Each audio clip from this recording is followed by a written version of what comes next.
व्यावसायिक प्रतिष्ठानों में आग लग जाती है, शॉर्ट सर्किट से घरों में भी आग लग जाती है। आप सोच रहे होंगे कि स्विच को ऑफ कर देने से करंट का फ्लो बंद हो जाएगा, परंतु ऐसा जरूरी नहीं है। Overload protection, short circuit protection, high volt cut off, current लगने से सेफ्टी। घरों में जब हाई वोल्ट का स्पाइक आता है तो हमारे उपकरण बंद की स्थिति होने पर भी खराब हो जाते हैं। पहले इन्वर्टर का स्विच ऑफ कर सकते हैं और बाद में मेन लाइन के स्विच को ऑफ करें। घर में इस वीडियो को बच्चों को, महिलाओं को, सभी को 2-2, 3-3 बार दिखाने की कोशिश करें, क्योंकि घरों में जितने भी उपकरण हैं, मोबाइल से लेकर लाइट, पंखों तक, सभी बिजली से चलने वाले होते हैं। और 220 वोल्ट एसी सप्लाई प्राणियों के लिए घातक होती है, लेकिन इसके अलावा भी हम अपने घरों में 220 वोल्ट से अधिक 250 वोल्ट, 260 वोल्ट, 300 वोल्ट, कभी कभी 440 वोल्ट तक आ जाती है, जो खतरे को और भी कई गुना बढ़ा देती है। और इतना ही नहीं, कभी कभी घरों में 11,000 वोल्ट तक भी आती है और अक्सर हादसे होते हैं। आप समय समय पर देखते सुनते होंगे कि बिजली का करंट लगने से इतनी मौतें हो गई हैं। तो क्या आप कभी सोचते हैं कि इसका जिम्मेदार कौन है? क्या बिजली विभाग है? क्या सरकार है? क्या प्रशासन है? क्या उपकरण निर्माता कंपनियां हैं? कोई जिम्मेदार नहीं है। मरने वाला बिजली के तार से या बिजली के उपकरण से मर जाता है, कोई पूछने वाला नहीं होता है। लेकिन इस व्यवस्था को तो हम नहीं बदल सकते। हाँ, कुछ सावधानियां हम जरूर रख सकते हैं। आज के वीडियो में इन सभी पर जानकारी देने वाला हूं, जबकि यह सभी टॉपिक हमारे एजुकेशन सिस्टम, शिक्षा प्रणाली में इंक्लूड होने चाहिए और बच्चों को शिक्षण संस्थाओं में पढ़ाया जाना चाहिए। लेकिन इस संबंध में छात्र छात्राओं को, विद्यार्थियों को कोई जानकारी नहीं दी जाती और हम सदा अनभिज्ञ ही रहते हैं और लोग हादसों का शिकार होते रहते हैं। दोस्तों, सबसे पहले बात करते हैं कि यदि आप कहीं रास्ते में जा रहे हैं और कहीं बिजली का तार टूटा हुआ है या किसी खंभे में करंट आ रहा है, जैसे मान लीजिए यह कोई हाई टेंशन सप्लाई लाइन है और इस लाइन का एक वायर टूटकर जमीन से टकरा जाता है, और जब भी कोई वायर टूटकर जमीन से टकराएगा, जहां पर यह जमीन से टच करता है, इसके चारों तरफ करंट फैलने लगता है। यदि यह वायर लो वोल्ट सप्लाई का वायर है, 220 वोल्ट या 440 वोल्ट सप्लाई का वायर है, तब जमीन के अंदर इसका जो करंट फ्लो है वह अधिक दूर तक नहीं जाएगा, कम दूर तक ही फैलेगा।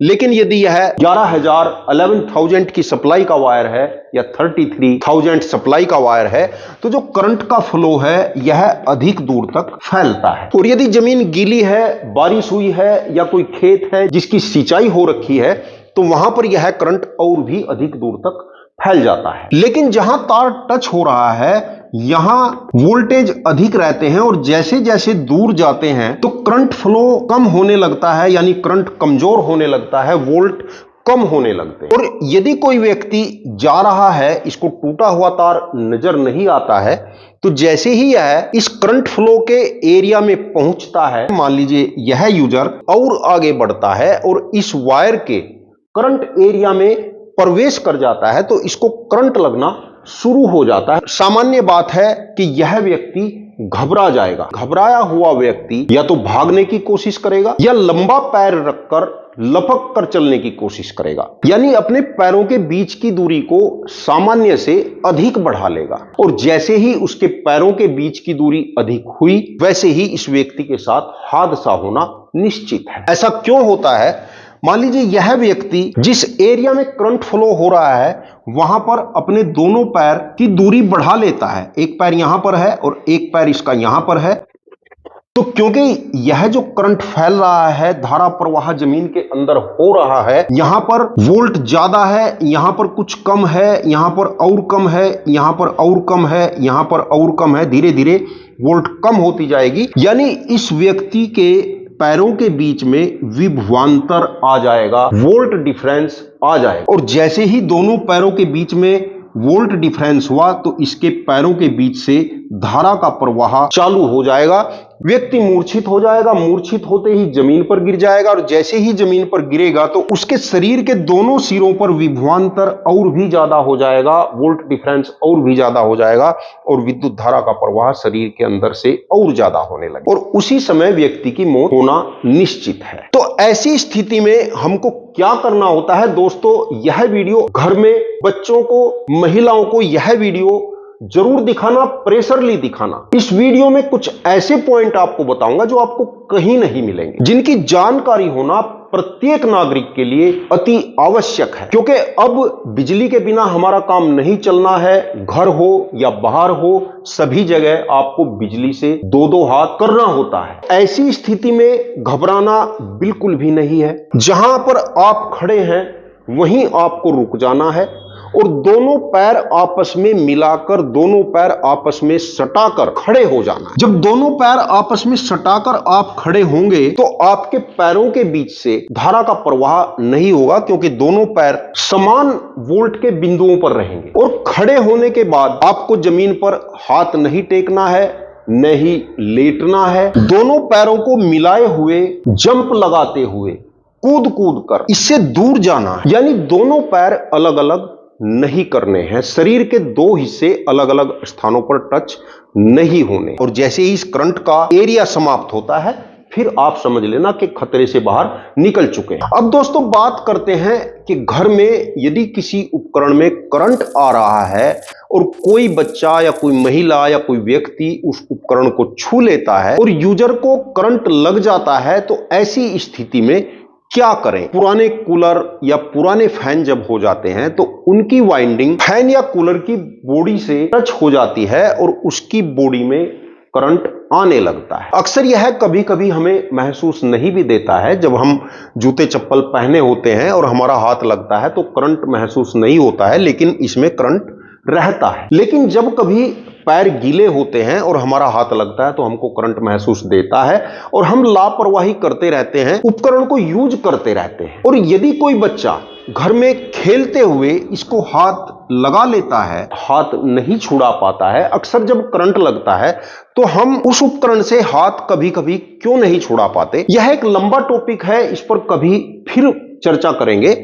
जब हमें कभी करंट लगता है तो या तो बहुत जल्दी हम छुड़ा लेते हैं, लेकिन यदि थोड़ा समय लग जाता है तो हमारे शरीर के जो पार्टिकल माइंड को संकेत भेजते हैं, सूचना भेजते हैं कि यहां पर कुछ हो रहा है। करंट लगने से वह पार्टिकल डिस्टर्ब हो जाते हैं और हमारा जो माइंड है वह काम करना बंद कर देता है, एक तरीके से बेहोशी की हालत में चला जाता है और हम जहां जो उपकरण हमने पकड़ा होता है उसको हम पकड़े रहते हैं। अब हड़बड़ाहट में क्या होता है कि दूसरा यूजर जाता है, अपने हाथ से इसको पकड़कर खींचने की कोशिश करता है। एक स्वाभाविक बात है, मान लीजिए किसी बच्चे को करंट लगा है, घर का कोई दूसरा मेंबर उस बच्चे को देखेगा तो जाहिर सी बात है कि बिना देर किए, बिना सोचे उसका हाथ पकड़कर या पैर पकड़कर उसको खींचने की कोशिश करेगा। लेकिन ऐसा नहीं करना होता है। यदि हम ऐसा करेंगे तो हादसा और भी बड़ा होगा।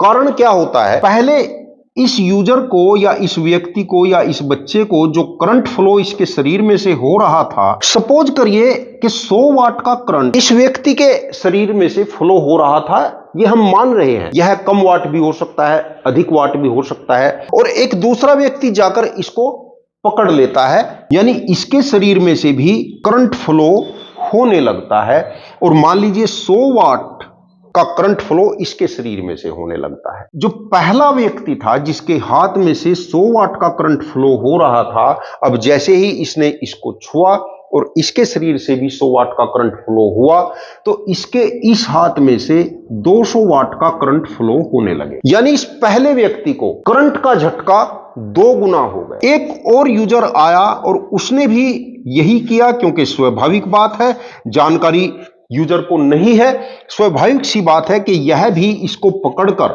खींचने की कोशिश करेगा, लेकिन खींच नहीं पाएगा क्योंकि करंट अधिक था। अब 100 वाट का करंट फ्लो इसके अंदर से होने लगता है। जहां पहले 100 वाट का करंट फ्लो हो रहा था, इसके टच करने से 200 वाट का करंट फ्लो होने लगा। फिर तीसरा आया, तीसरे के टच करने से 300 वाट का करंट फ्लो होने लगेगा। यानी जितने व्यक्ति आते जाएंगे इसको करंट का झटका और तेज लगता जाएगा। इसके आने से इसके शरीर में से जहां पहले 100 वाट का करंट फ्लो हो रहा था, अब इसको भी 200 वाट का करंट फ्लो होने लगा। यानी व्यक्तियों की संख्या बढ़ती गई और करंट का फ्लो भी बढ़ता गया। यदि घर में यूजर को, किसी बच्चे को करंट लगता है तो उसको पकड़कर खींचने की गलती कभी न करना, अन्यथा एक के बजाय 2 या अधिक हादसे होने की संभावना रहती है। तो करना क्या है दोस्तों, घर में कोई लकड़ी का डंडा, प्लास्टिक का डंडा, अब उस डंडे से इस व्यक्ति के पैर को नहीं खींचना है जहां पर इसका हाथ टच हो रहा है उपकरण से। इस हाथ को छुड़ाने की कोशिश करें, या जहां पर इसका प्लग लगा हुआ है उस स्विच को ऑफ करने की कोशिश करें, या इस लीड को हाथ से पकड़कर भी खींचने की कोशिश करें। लेकिन यदि वायर को पकड़कर खींचना संभव नहीं हो रहा है, आपको भी वायर पकड़ते हुए डर लग रहा है, तो डंडा इस पर बहुत तेजी से मारें, वायर पर बहुत तेजी से डंडा मारें, जिससे कि वायर बिजली के बोर्ड में से निकलकर बाहर हो जाए। लेकिन यदि वायर भी बहुत मजबूत लगा हुआ है, 3 पिन प्लग लगा हुआ है, तो इसको भी आप डंडा मारकर नहीं निकाल पाओगे। हाथ से पकड़कर खींचने में आप असमर्थ हैं या सोच नहीं पा रहे हैं, आपको देर हो रही है, और यदि डंडा आपको नहीं मिल रहा है तो घर में आपको कोई ना कोई कपड़ा तो जरूर मिलेगा। तो उस कपड़े को इसके हाथ में डालें और कपड़े से हाथ को पकड़कर खींच दें, या इस उपकरण में कपड़ा डालें और विपरीत दिशा में उपकरण को आप खींच सकते हैं। मतलब कहने का यह है कि यूजर को इस उपकरण से अलग करना है या वायर को बिजली फिटिंग से, बिजली बोर्ड से अलग करना। और दोस्तों आप सोच रहे होंगे कि जहां पर यह उपकरण कनेक्ट है जिस सॉकेट में, उसके पास स्विच लगा होगा, जैसे इस सॉकेट के पास में यह स्विच लगा हुआ है, आप सोच रहे होंगे कि स्विच को ऑफ कर देने से करंट का फ्लो बंद हो जाएगा, परंतु ऐसा जरूरी नहीं है, क्योंकि यह स्विच केवल एक वायर को काटता है, या तो न्यूट्रल को या फेस को। तो यदि इसको न्यूट्रल से जोड़ रखा होगा तो इसको ऑफ करने से केवल न्यूट्रल ऑफ होगा, फेस तब भी आता रहेगा और करंट का फ्लो तब भी जारी रहेगा। यानी स्विच ऑफ करने से जरूरी नहीं है कि करंट का फ्लो बंद हो जाएगा। और यदि आपका मेन बोर्ड, मेन स्विच जहां से आपकी इलेक्ट्रिसिटी सप्लाई है, मेन सप्लाई बोर्ड में आपने एमसीबी, डबल पोल एमसीबी लगा रखी होंगी, तो अपने मेन सप्लाई बोर्ड की एमसीबी ऑफ करें, डबल पोल एमसीबी को ऑफ करें, और उनको ऑफ करने के बाद तुरंत अपने इन्वर्टर का स्विच ऑफ करें, या पहले इन्वर्टर का स्विच ऑफ कर सकते हैं और बाद में मेन लाइन के स्विच को ऑफ करें। यानी किसी भी तरीके से सप्लाई को डिस्कनेक्ट करना है, और उसके बाद पीड़ित व्यक्ति को, यानी जिसको करंट लगा है, उसको जमीन पर सीधा लेटाएं। सीधा लेटाने के बाद उसकी हथेलियों को मालिश करें या पिटाई करें, पैरों के तलुओं की मालिश करें, पैरों के तलुओं की पिटाई करें, गर्दन को हल्का हल्का हिलाते रहें और उसकी गालों पर भी हाथ से पिटाई करें, सर की मालिश करते रहें, हल्के हाथ से छाती को भी धीरे धीरे पुश करें, और जितना जल्दी हो सके उतना जल्दी चिकित्सक के पास ले जाने की कोशिश करें। और वैसे तो सभी इलेक्ट्रिक यूजर से मेरी यही रिक्वेस्ट रहेगी कि समय समय पर अपने घरेलू उपकरणों की सर्विस कराते रहें, क्योंकि घरों में वायरिंग कराते समय हम सेफ्टी का बिल्कुल भी ध्यान नहीं रखते हैं। यहां तक कि अपनी वायरिंग में अर्थिंग का वायर भी नहीं डलवाते हैं, अर्थिंग के वायर को खाली छोड़ देते हैं। यह एक बिजली वायरिंग का बोर्ड आप देख रहे हैं, इस बोर्ड में 2 सॉकेट लगे हुए हैं। दोनों सॉकेट में आप देख रहे हैं कि ऊपर एक होल है, इस होल को हम यूजलेस मानते हैं, जबकि सॉकेट की इस पिन का महत्व इन 2 पिनों से अधिक है। और यह पिन अर्थिंग के लिए होती है। सॉकेट के इस साइड में यदि आप देखेंगे तो यह न्यूट्रल के लिए है, यह फेस के लिए है और यह अर्थिंग के लिए है। और जो उपकरण आप घर में यूज करते हैं, उपकरण में भी आप देखते हैं कि 3 पिन होती हैं। यह पिन फेस के लिए, यह पिन न्यूट्रल के लिए और यह पिन अर्थिंग के लिए होती है। अब जब घर में किसी उपकरण में करंट आ रहा होता है, तो यदि यह उपकरण आपका अर्थिंग हो रहा है, यानी लीड के माध्यम से एक अर्थिंग का वायर है जो कहीं जमीन में अर्थ हो रहा है, और इस उपकरण में इस फैन है, कूलर है, कुछ भी हो सकता है, इस अप्लायंस में करंट आ रहा है, तो यह करंट अर्थिंग के माध्यम से जमीन में चला जाएगा। और यहां जब यह यूजर हाथ लगाएगा तो इसको करंट नहीं लगेगा। क्यों नहीं लगेगा? क्योंकि इसके अंदर जो करंट था वह करंट अर्थिंग के वायर के माध्यम से पहले ही जमीन में जा रहा है। क्योंकि इसको यह रास्ता आसान पड़ रहा है, यह रास्ता मुश्किल पड़ रहा है, तो करंट का फ्लो इधर से नहीं होगा बल्कि अर्थिंग के वायर के माध्यम से हो जाएगा। यूजर को करंट नहीं लगेगा। और अब तो एक टेक्नोलॉजी आरसीसीबी जिसको कहते हैं वह भी आ गई है, उसका भी हम यूज करते हैं। जब भी घर में कहीं करंट लीकेज होता है या यूजर का किसी वायर से संपर्क हो जाता है तो आरसीसीबी ऑफ हो जाती है, घर की लाइन को ऑफ कर देती है, लेकिन हम उसका भी यूज नहीं करते हैं। और लापरवाही तो यहां तक देखी जाती है कि जो मैकेनिक लोग घर में वायरिंग करते हैं, बिजली की फिटिंग करते हैं, तो वह न्यूट्रल फेस का भी ध्यान नहीं रखते। सॉकेट में किसी भी पॉइंट में न्यूट्रल दे देते हैं, किसी भी पॉइंट में फेस दे देते हैं, जो कि बहुत गलत होता है यूजर के लिए भी और हमारे उपकरणों के लिए भी। हमारे उपकरण में जो बाइंडिंग की जाती है या न्यूट्रल फेस की व्यवस्था की जाती है वह इस प्रकार की जाती है कि एक वायर में फेस दिया जाता है और दूसरे में न्यूट्रल दिया जाता है, और अक्सर फेस को स्विच के माध्यम से ऑफ किया जाता है। और जबकि मैकेनिक लोग क्या करते हैं, न्यूट्रल फेस का ध्यान नहीं रखते हैं, इस स्विच को न्यूट्रल पर दे देते हैं। यानी न्यूट्रल यदि आप काट रहे हैं, न्यूट्रल को ऑफ कर रहे हैं, तो हमारे सॉकेट में करंट रहता है। और यूजर